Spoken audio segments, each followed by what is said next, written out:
আপনাকে কেউ অপমান করেছে, আপনাকে কেউ ছোট করেছে, হয়তো বলেছে তোর দ্বারা কিছু হবে না। একটা প্রশ্ন করি, যদি তাদের ভুল প্রমাণ করার সেরা উপায়টা হয় কিছু না বলা, হ্যাঁ, আপনার নীরব উন্নতি হতে পারে সবথেকে বড় প্রতিশোধ। আমরা কি করি যখন কেউ আমাদের অপমান করে?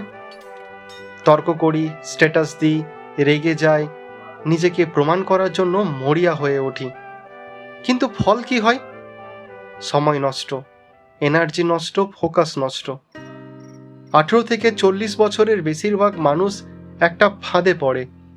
তারা নিজের জীবন গড়ার সব থেকে বড় সুযোগটাকে অন্যকে জবাব দিতে গিয়ে সময় কাটিয়ে দেয়। আপনি কি তাদের মধ্যে একজন? আপনি কি রাতে ঘুমানোর আগে ভাবেন, ওই কথাটা ও আমাকে কেন বলল, আমি ওকে দেখিয়ে দেব? কিন্তু সত্যি বলুন, এই দেখিয়ে দেওয়ার চেষ্টায় আপনি নিজের উন্নতি কতটা করছেন? রাগ আপনাকে সাময়িক শক্তি দেয়, কিন্তু ফোকাস দেয় না, আর ফোকাস ছাড়া উন্নতি অসম্ভব। Why it matters? ধরুন আপনি প্রতিশোধ নিতে গিয়ে সময় নষ্ট করলেন 2 বছর। 2 বছর মানে 730 দিন। 730 দিন মানে 17,520 ঘন্টা।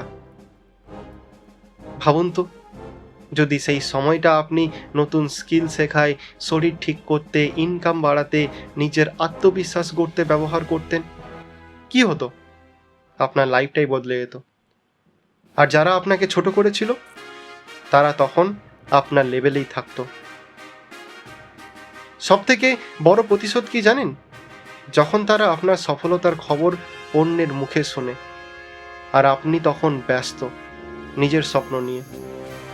কখনো খেয়াল করেছেন, সফল মানুষ খুব কম কথা বলে, তারা প্রমাণ করে, চিৎকার করে না, কারণ তারা জানে noise attracts attention, silent builds power. Solution? এখন প্রশ্ন, কিভাবে নীরব উন্নতি শুরু করবেন? আমি আপনাকে দিচ্ছি একটা 4 ধাপের শক্তিশালী ফ্রেমওয়ার্ক। Step 1, emotional detachment. প্রথম কাজ, রাগকে জ্বালানি বানান, অস্ত্র না। কেউ কিছু বলছে, মনে রাখুন, কিন্তু প্রতিক্রিয়া দেবেন না। নিজেকে বলুন, আমি উত্তর দেব, কিন্তু ফলাফল দিয়ে। একটা ছোট্ট হাসি দিন, চুপ থাকুন, কাজ শুরু করুন। এই মুহূর্তটাই আপনার চরিত্র তৈরি করছে। Step 2, skill upgrade mode. প্রতিদিন 1 ঘন্টা, শুধু 1 ঘন্টা নিজের উন্নতির জন্য। ইংরেজি শিখুন, পাবলিক স্পিকিং শিখুন, ডিজিটাল স্কিল শিখুন, ফিটনেস বাড়ান, ইনভেস্টিং করুন। আপনি 6 মাস চুপচাপ স্কিল বাড়ান, তারপর দেখবেন আপনার কনফিডেন্স নিজেই কথা বলবে। মজার ব্যাপার কি জানেন? আপনি নিজের ওপর কাজ করেন, তখন হেটারদের কথা নিজে থেকেই গুরুত্বহীন হয়ে যায়। Step 3, social media silence. সবথেকে বড় ভুল কি? নিজের প্ল্যান সবাইকে বলে দেওয়া। আমি এটা করব, আমি ওটা শুরু করেছি, আমি ওটা করিনি। না, চুপচাপ কাজ করুন। ফলাফল এলে মানুষ নিজেই দেখবে। কারণ ঘোষণা করে নয়, ডেলিভারি দিয়ে মানুষ বড় হয়।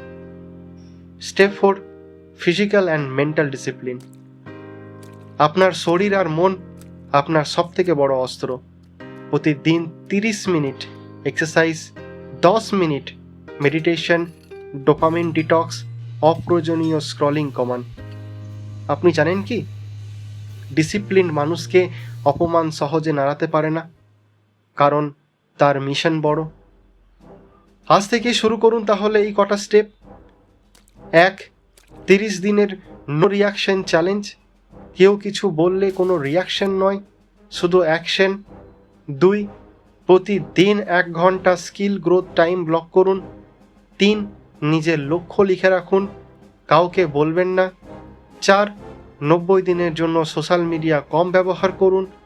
5, প্রতি সপ্তাহে নিজের প্রোগ্রেস রিভিউ করুন। এইগুলো করলে 6 মাস পর আপনি অন্য মানুষ হবেন। আর জানেন সবথেকে মজার অংশ কোনটা? যখন আপনি সফল হবেন, তখন আপনার পুরনো অপমানগুলো আপনার কাছে আশীর্বাদ মনে হবে। কারণ ওগুলোই আপনাকে বদলাতে বাধ্য করেছে। কিন্তু একটা প্রশ্ন রয়ে গেছে, যদি আপনার পরিবার বন্ধুরাই আপনাকে বিশ্বাস না করে, তাহলে কিভাবে মানসিকভাবে শক্ত থাকবেন? এই নিয়ে আমি আমার পরের ভিডিওতে বলবো। কেউ বিশ্বাস না করলে নিজের ওপর বিশ্বাস করার 5টা গোপন কৌশল। ভিডিওটা মিস করবেন না।